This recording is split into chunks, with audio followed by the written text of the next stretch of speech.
স্বাগত সমকাল লাইভে। আপনাদের সাথে আছি আমি রবিউল হোসেন রাজু। এই মুহূর্তে যুক্ত রয়েছি রাজধানীর নয়াপল্টনের চিত্র দেখে বুঝতে পারছেন যে দেখে বোঝার উপায় নেই এটি কি কোনো সমুদ্র নাকি একটি সড়ক। যদিও সকাল থেকে মুষলধারে বৃষ্টির ফলে কিন্তু রাজধানীর ঢাকার বেশ কয়েকটি সড়কে যেসব নিচু সড়ক রয়েছে সব সড়কগুলোতে পানি জমেছে এবং এতে বেশ ভোগান্তিতে পড়েছেন অফিসগামী স্কুলগামী যারা রয়েছেন তারা। বিশেষ করে সকালবেলা যখন বৃষ্টি শুরু হয়েছিল অফিসগামী যারা ছিলেন তারা অনেকটা ভোগান্তি নিয়ে অফিসে গিয়েছেন এবং এদের পরে কিন্তু আজ দেশের সকল শিক্ষা প্রতিষ্ঠান খোলা হয়েছে এবং শিক্ষার্থীরাও বেশ বিড়ম্বনা নিয়ে বৃষ্টির মধ্যে ভোগান্তি নিয়ে তারা মূলত স্কুলে গিয়েছেন। এবং যদি একটু দেখাই আপনাদের এই মুহূর্তে নয়াপল্টন যে সড়কটি রয়েছে সেই সড়কের সামনে কিন্তু হাঁটু সমান পানি রয়েছে এবং যারা পথচারী রয়েছেন অফিসগামী রয়েছেন তারা কিন্তু অলরেডি হাঁটু পানি ডিঙ্গিয়ে তারা যার যার গন্তব্যে যাচ্ছেন। আমরা যদি একটু দেখাই আপনাদের সড়কের যে চিত্র সেই সড়কেও বেশ কিছু গাড়ি কিন্তু এরই মধ্যে ইঞ্জিনে পানি ঢোকার পরে অচল হয়ে যায়, সেসব গাড়িগুলোও সড়কে রয়েছে। এবং যদি একটু দেখাই আপনাদের যে মুহূর্তে সড়কের যে চিত্র যে বেশ কিছু গাড়ি কিন্তু পানি ঠেলে তারা নিজ নিজ গন্তব্যে যাচ্ছেন। এবং যদি বিষয় বলতে হয় যে ভাড়ার বিষয়ে, তাহলে এই যে পানি জমে যে জলাবদ্ধতা তৈরি হয়েছে সেই জলাবদ্ধতা তৈরির ফলে কিন্তু যারা বিভিন্ন বাহন ব্যবহার করছেন তারা কিন্তু ভাড়া দ্বিগুণ বাড়িয়ে দিয়েছেন। যদি একটু দেখাই আপনারা দেখতে পাচ্ছেন যে বিভিন্ন বয়সের মানুষ কিন্তু হাঁটু পানি ডিঙ্গিয়ে তারা যাদের যে নিজ নিজ যে গন্তব্য সেই গন্তব্য তারা ছুটছেন।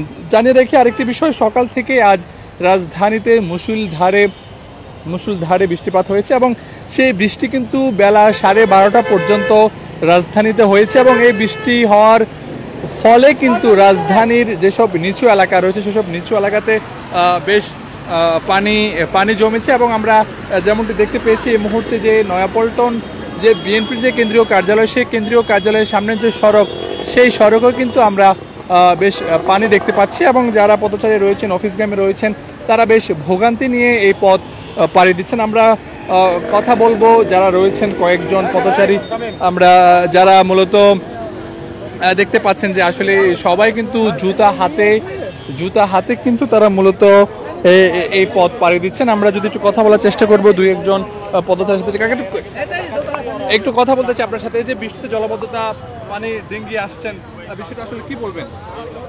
আসলে এটা যেটা বলবো, আমি বাংলাদেশের একজন সচেতন না অবচেতন নাগরিক হিসেবে বলছি, দেশে আধা ঘন্টা 1 ঘন্টা বৃষ্টি হইলো সেটা এতভাবে ইফেক্ট করলো আমাদের জনজীবনে, দুর্ভোগ নিয়ে আসলো, এটা আসলে খুবই দুঃখজনক। দেশের এত উন্নয়ন সরকার করলো অথচ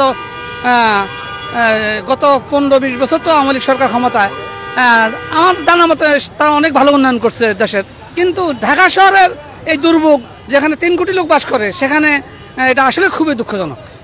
আমি এর থেকে বেশ কিছু বলতে পারবো না। দর্শক, আমরা কথা বলছিলাম একজন সাথে, তিনি একটা আক্ষেপ নিয়ে বললেন। আমরা একজন যাদের সাথে কথা বলি যিনি রিক্সা দিয়ে এসেছেন, একটু জানতে চাই ভাড়াটা কেমন, আগের তুলনায় কি ভাড়া বেড়েছে কিনা বৃষ্টির জলাবদ্ধতার কারণে? তা তো অবশ্যই, আসলে পানি তো যার কারণে রিক্সাওয়ালার ডিমান্ড একটু বেশি হচ্ছে। যেখানে নর্মাল ভাড়া এখানে 40 টাকা ছিল, আমি 10 টাকা বেশি দিলাম, 50 টাকা দিলাম। তো সেই ক্ষেত্রে তো এরকম পানি জমলে একটু ডিমান্ড বাড়ে এবং অনেক ক্ষেত্রে রিক্সা পাওয়া যায় না, একটু কষ্ট হয়ে যায়। দর্শক, তারা বলছিলেন যে আসলে এই যে বৃষ্টির ফলে যে জলাবদ্ধতা তৈরি হয়েছে সেই জলাবদ্ধতা তৈরির ফলে কিন্তু গাড়ি ভাড়াও বেড়েছে, সাথে মানুষের ভোগান্তি বেড়েছে। আমরা কথা বলতে চাই একটু আপনার সাথে, যে একটু কথা বলতে চাই যে বৃষ্টির পানি ডিঙ্গিয়ে আসছেন জলাবদ্ধতা ফেলে, কি বলবেন? যে এখন কি বলবে, বলার কি আছে বলেন? আমাদের ঢাকার অবস্থা এতই শোচনীয় যেটা ভাষায় ব্যক্ত করার মতন না। গভর্নমেন্ট তো যতটুকু চেষ্টা করতেছে, কিন্তু আসলে পরিস্থিতি তো খুব ভয়াবহ। একটু বৃষ্টি হইলে এই জলাবদ্ধতা, আর এইভাবে মানুষ চলাচল করতে পারে, দুঃখজনক। দর্শক, একটা আক্ষেপ নিয়ে বললেন যে আসলে ঢাকার যে ব্যস্ততা যে জলাবদ্ধতা সেটি কিন্তু মানুষ খুবই ভোগান্তিতে পড়েছেন। অল্প বৃষ্টিতে হাঁটু সমান পানি হওয়ার ফলে কিন্তু যারা বিভিন্ন কাজে বের হয়েছেন, যেহেতু আজ ঈদের ছুটি শেষে বিভিন্ন স্কুল কলেজও খোলা হয়েছে, সবকিছু মিলিয়ে তারা বলছেন যে আসলে যে জলাবদ্ধতা সেটি তাদের জনজীবনে অনেকটা ভোগান্তি নিয়ে এসেছেন এবং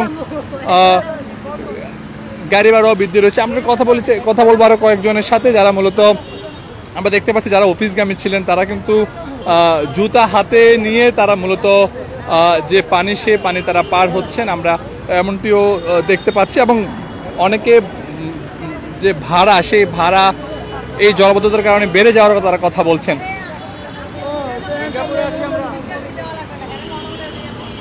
দেখতে পাচ্ছেন যে মানুষ কিন্তু জুতা হাতে নিয়ে অনেকটা হাঁটু সমান পানি পাড়ি দিয়ে তারা মূলত যে নিজ নিজ যে গন্তব্য সেই নিজ নিজ গন্তব্যে তারা যাচ্ছেন। দর্শক, এই মুহূর্তে আমরা রয়েছি নয়াপল্টনে। নয়াপল্টনের যে সামনে যে সড়ক, সেই সামনের সড়কে এই মুহূর্তে যদি দেখায় আপনাদের, দেখে বুঝতে পারছেন যে হাঁটু সমান পানি রয়েছে এবং জলাবদ্ধতা তৈরির ফলে কিন্তু বেশি ভোগান্তিতে পড়েছেন অফিসগামী এবং যারা স্কুল কলেজে গিয়েছেন। যেহেতু ঈদের পরে আজ স্কুল খোলা হয়েছে, সেই দিক বিবেচনা করলে কিন্তু যারা প্রথম দিনে স্কুলে খোলার পরে গিয়েছেন, সকাল থেকেই কিন্তু আজ রাজধানীতে মুষলধারে বৃষ্টি এবং সেই সাথে জলাবদ্ধতা তৈরি হওয়ার ফলে কিন্তু মানুষ বেশ ভোগান্তিতে পড়েছেন এবং ভাড়াও কিন্তু বেড়ে যাওয়ার অভিযোগ অনেকে করছেন।